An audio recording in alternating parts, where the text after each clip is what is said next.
నమస్తే welcome back to my channel. నేను తిరుపతి వీడియోలో చెప్పా కదా గోల్డెన్ టెంపుల్ కాణిపాకం వెళ్తున్నామని. తిరుపతి వీడియో ఎవరైనా చూడకపోతే చూసేయండి, మన ఛానల్లో ఉంది. మేము వెళ్ళేది శ్రీపురం గోల్డెన్ టెంపుల్, తమిళనాడులో వేలూరులో తిరుమలకోడి దగ్గర కొండల కిందనైతే ఈ టెంపుల్ ఉంది. తిరుపతి నుంచి 120 కిలోమీటర్ డిస్టెన్స్ అయితే ఉంటుంది. మేము క్యాబ్ బుక్ చేసుకొని వెళ్ళాం. మేమైతే పెద్దగా ఫొటోస్ వీడియోస్ అయితే ఏం షూట్ చేయడానికి అవ్వలేదు. మనం టికెట్స్ తీసుకునే కౌంటర్ సైడ్ అయితే ఫోన్స్ జమ చేసే కౌంటర్ ఉంటుంది, అక్కడే ఫోన్స్ అని జమ చేసేయాలి. మనం లోపలికి తీసుకువెళ్ళిన చెకింగ్ ఉంటుంది కాబట్టి మళ్ళీ ప్రాబ్లం అయిపోతుంది. అందుకని చెప్పి మేము ఫోన్స్ అని జమ చేసి దర్శనంకి వెళ్ళిపోయాం. మా దర్శనం ఎలా అయిందో చెప్తారండి. ఈ టెంపుల్ అయితే స్టార్ షేప్ డిజైన్లో ఉంటుంది. మనం దర్శనానికి వెళ్ళేటప్పుడు ఆ డిజైన్ నుంచే వెళ్తాం, బట్ మనకైతే ఆ విషయం తెలియదు. మనం రైట్ సైడ్ నుంచి దర్శనానికి వెళ్తే లెఫ్ట్ సైడ్ నుంచి అయితే బయటకు వచ్చేస్తాం. మనం వెళ్తున్నప్పుడు 7 ద్వారాలు కనిపిస్తాయి. 7 ద్వారాలు 7 జన్మలకి గుర్తుగా ఉంటాయంట.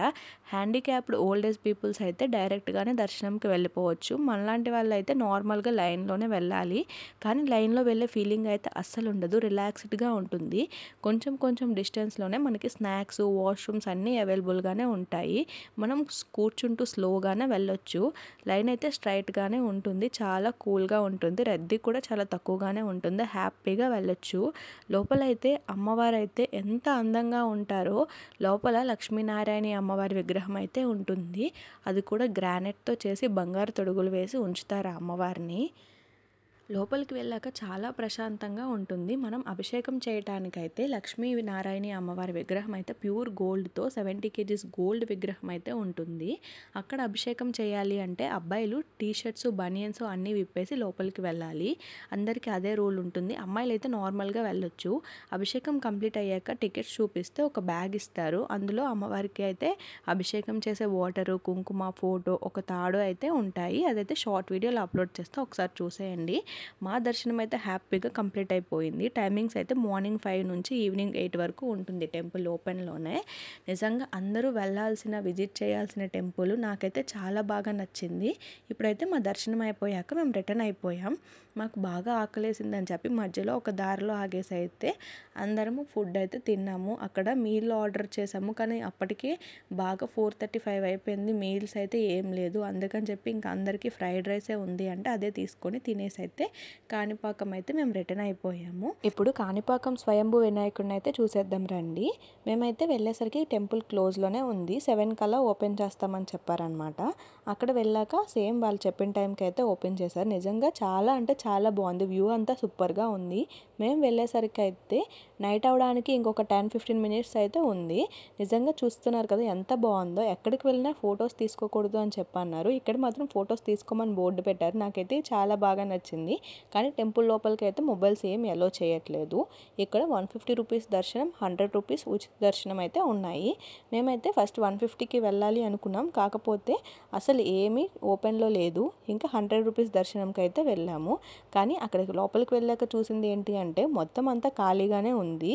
కానీ దర్శనం అయితే టికెట్ తీసుకుంటే కొంచెం దేవుడిని దగ్గర నుంచి చూడొచ్చు, లేదు అంటే కొంచెం దూరం నుంచి చూస్తాం. కానీ ఎక్కడి నుంచి చూసినా దేవుడు ఒకటేలా కనిపిస్తారు, అంతే తేడా. అక్కడైతే షాప్స్ కూడా ఉన్నాయి కదా, మనకి అక్కడ ఏమైనా కావాల్సిన ఐటమ్స్ అన్నీ తీసుకోవాలి అనుకుంటే తీసుకోవచ్చు. చాలా షాప్సే ఉన్నాయి. ఇక్కడ లైటింగ్స్ అన్నీ చూస్తున్నారు కదా, ఒక్కొక్క టైంకి ఒక్కొక్క లైట్ అయితే వెళ్తుంది. మేమైతే ఇక్కడ కొన్ని పిక్స్, ఫొటోస్ కూడా షూట్ చేసుకున్నాం అనమాట. మా కన్వి పాప అయితే చేతిలో ఒక కవర్ పట్టుకొని ఇంకా అది వదలమంటే అసలు వదలట్లేదు, గోలగోల చేసేస్తుంది. మా దర్శనం అయితే ఇంకా హ్యాపీగా చక్కగా కంప్లీట్ అయిపోయింది. ఆ పక్కనే ఉన్న శివాలయం కూడా మేము వెళ్ళాము, కానీ మాకైతే పెద్దగా టైం లేదు. అప్పటికే 8 అయిపోయింది. రైల్వే స్టేషన్కి కూడా వెళ్ళాలి కదా, ట్రైన్కి కూడా టైం అయిపోతుంది. అందుకని చెప్పి ఇంకా మేము దర్శనం అయితే బయట నుంచే చేసుకున్నాము. నిజంగా మొత్తం టోటల్ ఫ్యామిలీ అంతా ఇక్కడే ఉన్నారు.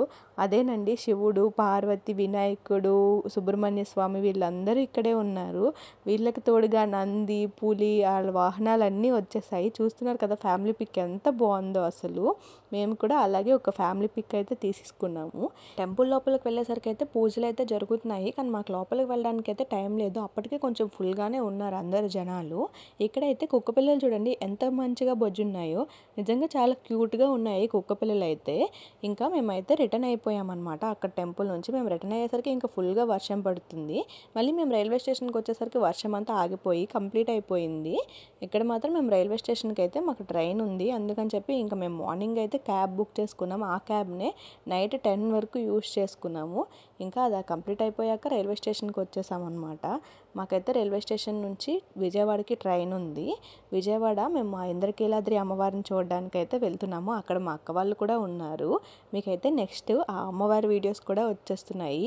ఆ అమ్మవారి వీడియోసే కాకుండా మేము ఎక్స్ట్రాగా చూసిన టెంపుల్స్ కూడా మీకు వీడియోస్ అప్లోడ్ చేస్తాను.